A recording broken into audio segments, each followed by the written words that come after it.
नमस्ते दोस्तों, आशा है आप सब स्वस्थ और बहुत अच्छे होंगे। इस वीडियो में हम सीखेंगे मन से कोई काम करना क्यों ज़रूरी है। मैं स्टार्ट करती हूँ।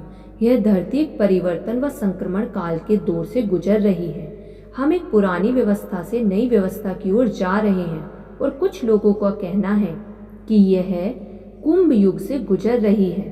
कम से कम ज्योतिषियों की तो यही राय है। मेरे लिए तो ज्योतिष, अंकशास्त्र, हस्तरेखा विज्ञान और सभी मानसिक स्थितियां जीवन को दर्शाने के तरीके मात्र हैं। ये जीवन की व्याख्या थोड़ा हटकर करते हैं। ज्योतिष गणना के अनुसार हम मीन युग से कुंभ युग में प्रवेश कर रहे हैं। मीन युग में हम अपनी रक्षा के लिए दूसरों की ओर देखते थे। कुंभ युग, जिसमें अब धरती जा रही है, लोग स्वयं के भीतर प्रवेश करने लग रहे हैं, यह मानकर कि उनमें स्वयं की रक्षा की क्षमता है। क्या यह आश्चर्यजनक ढंग से बदलाव लाने के लिए मुक्ति का मार्ग प्रशस्त नहीं किया जा रहा है? धरती में बदलाव आ रहा है, इसके प्रति मैं उतनी आश्वस्त नहीं हूँ जितना इस बात के प्रति कि हम अब और ज्यादा सावधान व सजग हो रहे हैं। काफी समय से निर्मित होने वाली दशाएं अब सतही तौर पर नजर आने लगी हैं, जैसा कि परिवार का बिखराव, बाल शोषण और हमारे खतरे में पड़ी धरती। हर अन्य बातों की तरह हमें परिवर्तन लाने के लिए सजग हो जाना चाहिए। जिस तरह से बदलाव लाने के लिए हम अपनी मानसिक गृह स्वच्छता करते हैं, वही बात हम अपनी धरती माँ के साथ करते हैं। हमने धरती को पूर्णता में देखना शुरू कर दिया है, जो कि जीवित है, सांसें ले रही है, जैविक है, अस्तित्ववान है, अपने आप में एक शख्सियत है। यह सांस लेती है, इसमें स्पंदन है, यह अपने बच्चों का ध्यान रखती है। संभवतः वह हर चीज जिसकी हमें जरूरत है, यह हमें उपलब्ध कराती है। ये पूर्णतः संतुलित है। यदि प्राकृतिक परिवेश जैसे जंगल में आप एक दिन भी गुजारते हैं, तो आप देख सकते हैं कि किस तरह धरती की सभी प्रणालियां पूर्णता के साथ कार्य कर रही होती हैं। इसने अपना अस्तित्व निरपेक्ष रूप से पूर्ण संतुलन और सामंजस्य के साथ जीने का निर्धारण कर रखा है।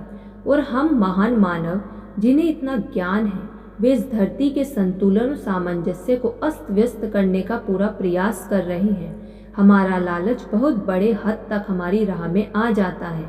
हम सोचते हैं कि हमें सबसे अच्छा ज्ञान है, और अज्ञान व लालच में पड़कर हम उस जीवित, सांस लेने वाले जीवन को नष्ट कर ले रहे हैं, जिसके भाग हम स्वयं हैं। यदि हम धरती को ही नष्ट कर देंगे तो हम रहेंगे कहाँ? मुझे मालूम है कि जब मैं लोगों से धरती का ध्यान रखने के लिए कहती हूँ, तो वे उन समस्याओं से हैरान रह जाते हैं जिनका सामना वे कर रहे हैं। ऐसा लगता है कि एक व्यक्ति मात्र का प्रयास कुछ भी सार्थक नहीं होगा, लेकिन ऐसा नहीं है।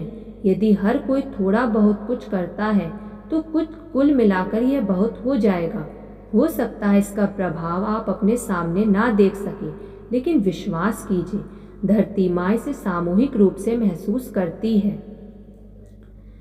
हाल ही में मैं अपने उत्पादों को रखने के लिए हमें थैली की कमी पड़ गई, इसलिए मैंने सोचा कि अब मैं शॉपिंग करने के दौरान मिले थैलों की बचत करूंगी।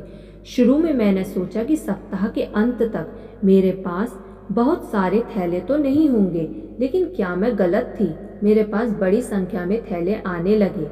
मेरे कर्मचारी ने भी यही बात महसूस की। उसे थैलों की बचत करने के पहले मालूम ही नहीं था कि वह एक सप्ताह में कितने थैले उपयोग में लाता है।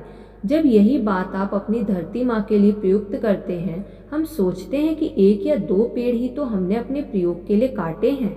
अब मेरे पास खरीदारी करने के लिए कपड़े का एक थैला है, और खरीदारी करने के लिए निकलने पर यदि मैं उसे भूल जाती हूँ, तो मैं एक बड़ा थैला मांग लेती हूँ, और दूसरी दुकानों से खरीदारी करते समय मैं बहुत से थैलों के बदले उसी में सारे सामान रख लेती हूँ। यह एक समझदारी भरा काम लगता है।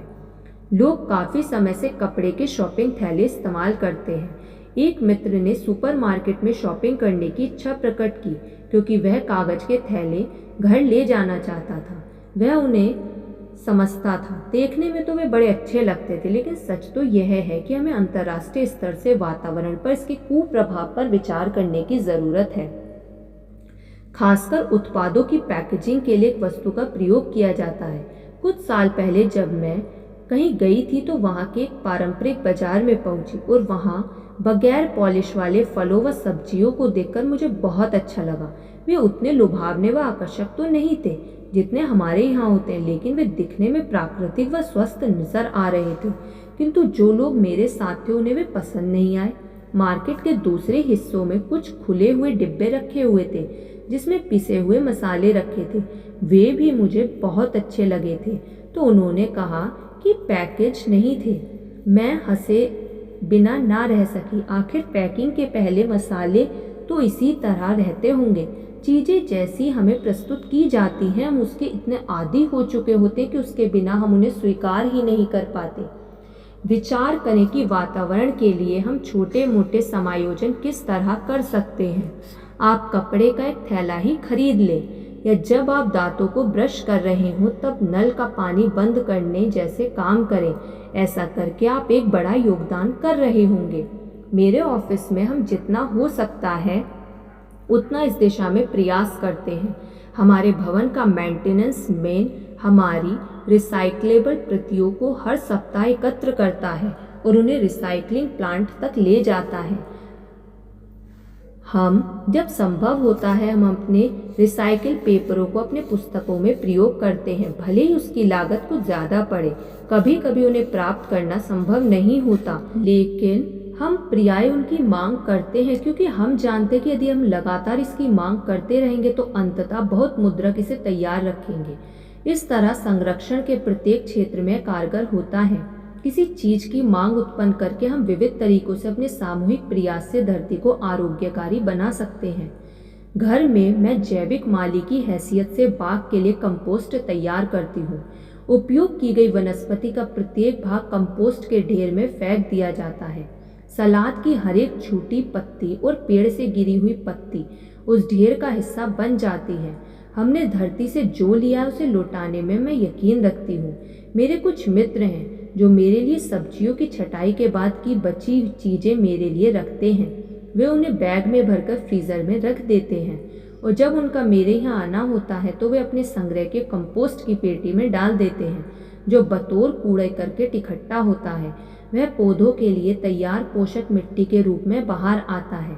मेरे इस रिसाइकलिंग अभ्यास के चलते मेरे बाग से जमकर उत्पाद निकलते हैं जो आवश्यकता से अधिक होते हैं। इसके अलावा वह बहुत खूबसूरत भी दिखता है। धन्यवाद। आपको ये वीडियो कैसी लगी कमेंट करके ज़रूर बताइएगा। यदि आपने अभी तक इस चैनल को सब्सक्राइब नहीं किया तो सब्सक्राइब कर लीजिए और इस वीडियो को लाइक कर दीजिए। धन्यवाद।